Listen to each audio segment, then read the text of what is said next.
Donc nous avons reçu depuis hier le nouveau congélateur à moins 80 degrés qui va permettre de stocker les vaccins Pfizer, les vaccins anti-Covid, qui doivent être conservés à une très basse température, qui peuvent être conservés pendant plusieurs mois à très basse température et qui, lorsqu'ils sont sortis de ce congélateur, ne se conservent plus que pour une durée de 4 à 5 jours, entre 2 et 8 degrés.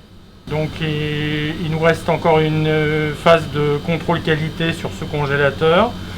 Et ensuite, d'ici environ une semaine ou 10 jours, on devrait recevoir les vaccins de Pfizer pour pouvoir commencer la vaccination des résidents, des patients de soins de longue durée de l'EHPAD Eugénie avant le 15 janvier. C'est un congélateur de 540 litres qui peut stocker plusieurs milliers de doses de vaccins Pfizer. Donc nous avons reçu le congélateur hier après-midi. Il a été mis en route par le service technique de l'hôpital ce matin. Nous devons faire une phase de qualification en début janvier, normalement le 6 janvier. L'ARS essaie d'accélérer cette phase. C'est une entreprise du continent qui doit venir procéder à cette phase de qualification qui est obligatoire. Voilà, la température est à moins 80, donc là elle diminue puisque nous venons elle a baissé un peu puisque nous venons de l'ouvrir. Il faut des gants spécifiques pour manipuler le congélateur, la température est vraiment très basse.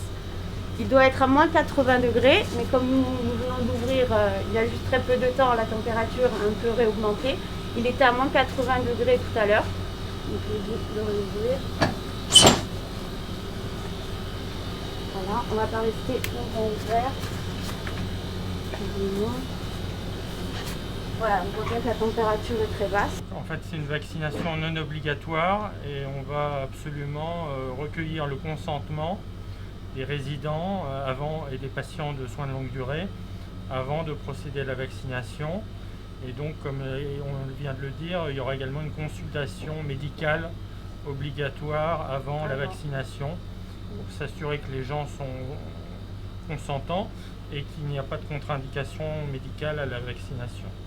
Donc toutes les mesures de sécurité seront prises pour que la vaccination se passe dans les meilleures conditions.